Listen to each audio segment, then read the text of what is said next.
I felt like going with a popular request from the comments section this week, so for this episode we're looking at the basics on the Autobot tank who lives life loud, WARPATH. The original WARPATH toy was first released in the second year of the Transformers franchise, 1985. He was part of the year's assortment of small-scale Autobot mini-vehicles, and he transformed into an M551 Sheridan tank.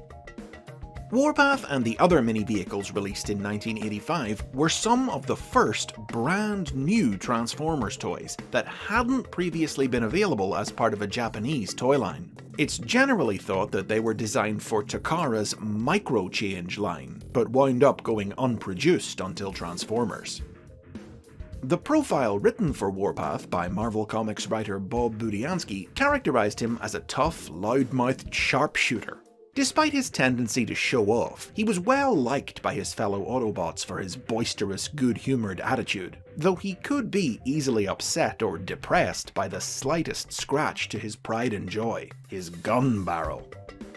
Unfortunately, this personality didn't really have room to shine in the stories that Budiansky wrote for the Marvel comic book, in which WARPATH was a member of an underground Autobot resistance unit on Cybertron, who came to Earth over the Decepticons' space bridge. Probably his most notable comic role was in a story written exclusively for the United Kingdom's version of the series, in which he helped defend Washington, D.C. against the Insecticons. WARPATH enjoyed greater prominence in the Transformers animated series. He was the first to appear of the new characters added to the show during its second season, though no explanation was offered for where he and most of the other characters had come from. While he never got his own truly dedicated solo spotlight episode, WARPATH's high-energy, high-volume attitude, and his fondness for throwing onomatopoeic exclamations into the middle of his sentences meant that he always made an impression whenever he appeared. ZOWIE, wham, bang! I'll blow him out of the blue! Shoot me in the back, will you? Well, zam, zap! Let's get in there and wham, bang! Kick some tail! WARPATH's most significant adventure in the series saw him travel back in time to medieval England with Hoist and human friend Spike Witwicky, where they had to overcome the technological limitations of the past to stop Starscream from altering history. The continued availability of WARPATH's toy in 1986 ensured that he also showed up in the show's third season, notably leading the Autobot mini-vehicles in an unsuccessful effort to protect their volcano headquarters from an attack by the massive Decepticon Trypticon. After WARPATH's toy was discontinued in 1987, the character was quietly phased out of both the cartoon and the comic, and he wouldn't be heard from again until the 21st century. The first new incarnation of WARPATH hailed from the world of the live-action movies, and was introduced in the first film's tie-in toy line in 2008. A recolor of the Autobot Overhaul from 2005's Transformers Cybertron, this WARPATH had no real connection to the original character, save for a red paint job and a chest-mounted cannon.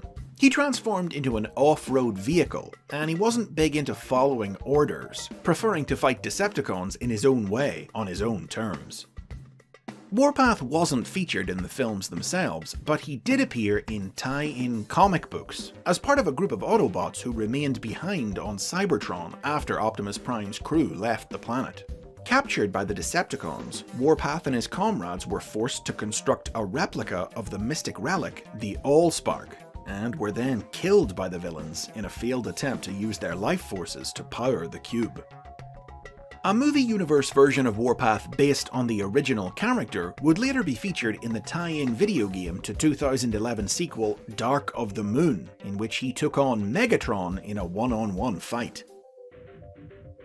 WARPATH returned to TV screens in 2009 in the third season of Transformers Animated, which depicted the character as a member of the Cybertron Elite Guard. A violent, bad-tempered soldier known for brutalizing prisoners, he arrested Autobot Prowl for trying to dodge the draft during the war. Bam, Prowl. Lousy draft dodging piece, Nick. In the animated universe, Autobots don't transform into weapons of war, so rather than a tank, Warpath's alternate mode was a radar vehicle. But being the hostile type, Warpath modified his radar dish to turn it into a sonic pulse cannon. 2010's War for Cybertron video game introduced the Warpath of the aligned continuity. A loud, energetic show-off, much like the original version of the character, this incarnation of Warpath transformed into a Cybertronian hover tank, and had been rendered partially deaf by the booming blasts of his own colossal cannon. I've only got one setting, old-timer!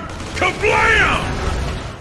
He was personally selected by Optimus Prime to join him and Ironhide on a mission to reach Cybertron's core, and he reappeared in the 2012 sequel, Fall of Cybertron.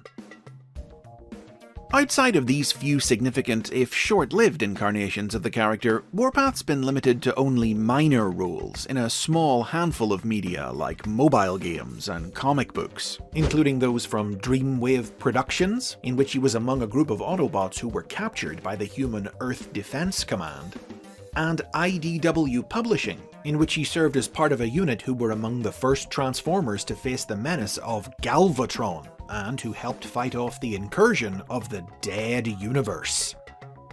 But although there haven't been any toys of the new Warpaths from Dark of the Moon, Animated, or War for Cybertron, the character has still enjoyed several new figures in various toy lines over the years, usually reimagined as a Cybertronian tank instead of an Earth one, including 2008's Transformers Universe, Transformers Generations in 2011, in which he received a larger than usual deluxe class figure, and most recently in 2015's Combiner Wars.